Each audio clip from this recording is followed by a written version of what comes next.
Here. Okay, here we go. So this is basically a 15-minute crash course of one of our largest aspects of our program. So I hope you all can follow along. Getting right into it, we're operating out of Ocean County. We're located in the southern half of New Jersey. We're second largest county land-wise, 638 square miles of land. And we have 45 miles of coastline along the Atlantic Ocean. Our salt marsh, we have approximately 28,000 acres of salt marsh in Ocean County. Now, thankfully, not all of this breeds mosquitoes. We've had a very active open marsh water management program that has knocked the acreage down. We're probably looking at really something under 2,000 acres that breed mosquitoes right now. So here is the salt marsh. It may look beautiful, but as we all know, those that visit salt marsh in the summertime, if you're this deep into it, you're usually getting bitten by something. So I'm going to talk about salt marsh zones during this presentation. What you need to know, get the laser out here. We have low marsh and we have high marsh, and it is separated by the mean high water line. Below the mean high water line is usually too wet to breed mosquitoes. All your action is going to be generally above the mean high water line. And what's really, really nice is we have a marsh grass that grows right at this union called Spartina patens. This is kind of like your cheat sheet. You can, if you can find the Spartina patens, you know where to start looking for mosquito larvae. This is what it looks like. It's commonly known in our area as salt hay. And what's really, really nice, if you're doing an aerial survey, you look down, the Spartina patens actually shows up in these really nice light green patches. So again, it's kind of like your cheat sheet. You know there's a change in elevation here. There's a change in the way that the either the tide comes up, the flood comes up. You know this is a good spot for you to start looking for your mosquito larvae. Three main factors that influence salt marsh flooding are tide, rain, and wind. I'm going to talk about them a little bit individually here. Tide is usually our biggie. You can expect the marsh to flood. You can expect the marsh to flood about twice a month around the peaks of the full and new moon phases. These are referred to as spring tides. They have nothing to do with the time of year. They refer to the extreme rise and fall of water during the full or new moon. Our second factor is rainfall. Now, some of you might be saying, okay, rainfall, that's fresh water, right? Well, there's enough salt out on the marsh, on a dry marsh. Salt is being excreted by plants. It is also dry. It's dry on the marsh mud as well. So an inch or more of rain hitting the marsh and washing into any kind of depression over there is going to trigger a brood of mosquitoes. Summer thunderstorms, which are probably the worst, they can unleash heavy amounts of rain in a very short period of time, and they're a true mosquito maker. Rainfall broods are also really problematic because the actual amount of rain can vary over large areas. So what we have actually 19 rain gauges set up and down our coastline so we can monitor that. But again, rainfall is a huge problem for us because again, we don't even know when it's coming. So a third factor I'm going to talk about is the winds. This might be a surprise to some people, but high winds blowing over the open ocean or an open bay for an extended period of time can actually push enough water to flood the marsh. These winds are generally out of the east. And again, if you see the picture over to your left, that there's a situation where the marsh is being flooded just simply by a couple days of a northeast wind. So our big three species of our salt marsh is Aedes cantata, Aedes sollicitans, and Aedes tanurhynchus. Here's a classic ball of larvae, not something that you want to see when you walk out to inspect. Aedes cantata, their larvae are found on the high marsh, particularly at the tree line. This mosquito can be an aggressive biter, but is often overshadowed by other species. And the reason why is because of their seasonal abundance. You generally have a lot of them in May and June. So it's a late spring mosquito. Don't see much of them at all in the summertime, and by fall, you can get maybe an isolated areas of some of them popping out, but again, generally in May and June is when you see this mosquito. Aedes sollicitans is our biggie. Their larvae are found on the open high marsh to the tree line. They're a major nuisance species in the summer, and they can be tied to eastern equine encephalitis transmissions in horses and humans. Here's the seasonal abundance of them. Again, mostly a summer mosquito. If you have a very warm fall, they can actually linger late into the fall. And lastly, we have Aedes tannurhynchus. Their larvae are found on the open high marsh to the tree line as well, found right in with Aedes sollicitans, but in smaller numbers. Now, they were once only found in the extreme southern end of Ocean County. Now they are throughout all the way up to the top. So they're becoming more established each and every year. So we're going to move on to salt marsh control. Before you need to control, you need to inspect. So we have roughly 80 inspection sites up and down our coastline. A Bell Jet Ranger helicopter is used to get our inspectors out there, and we're just hopping along spot to spot with our dippers, checking any kind of depressions in a designated area. Our inspections are made at least twice a week from mid-April to early October to give you an idea of how long our season is. When controlling salt marsh mosquitoes, I kind of broke this into three categories.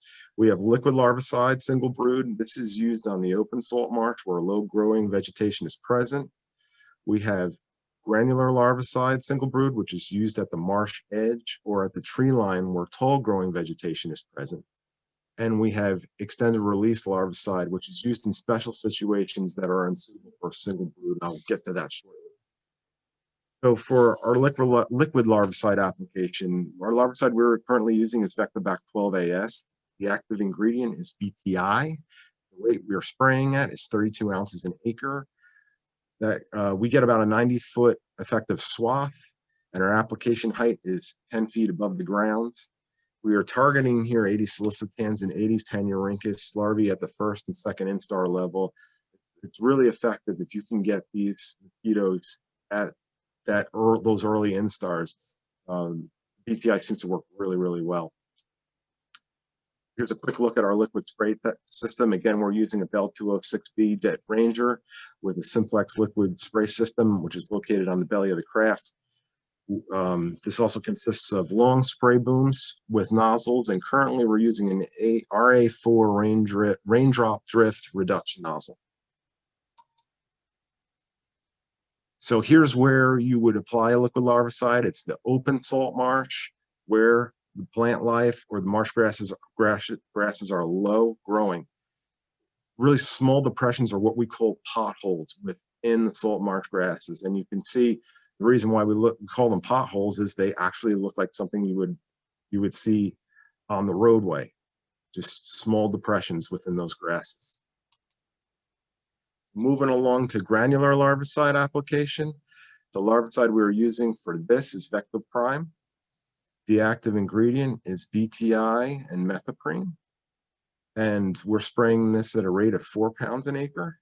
We're getting a swath of 75 feet out of this. And our application height is about 45 feet. We call that tree top level. Here we're targeting all three species, Cantata sollicitans and tannurhynchus. Our granular spray system is pretty unique. It's an FAA-approved self-fabricated system, which what we call a hopper, which stores the pesticides. It sits on the sides of the helicopter, actually sits basically where the passengers would sit in the back of the helicopter.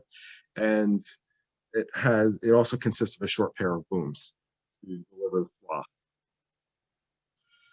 So with granular larviciding, again, you're targeting these tall vegetated areas. You want those granules to penetrate any kind of canopy that's there, let it trickle down, get to where it needs to go.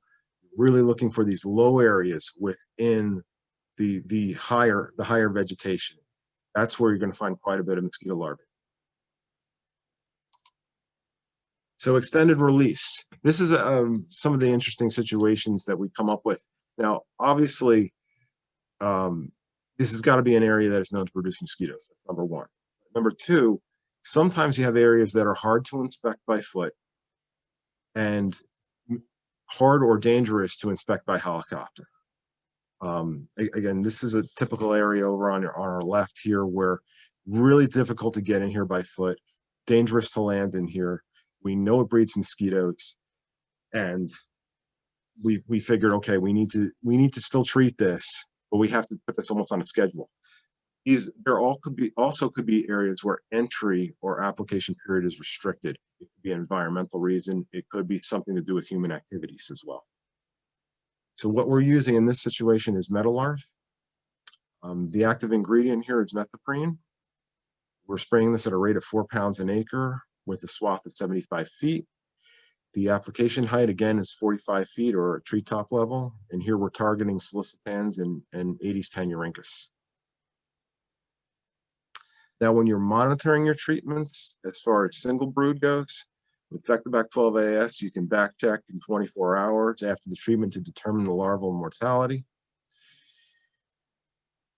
With Vectoprime FG, you can back check in 24 hours, but you have to remember there's methoprene also in, and it's dual active. So if you find any living larvae, you should really be observing them into the pupal stage.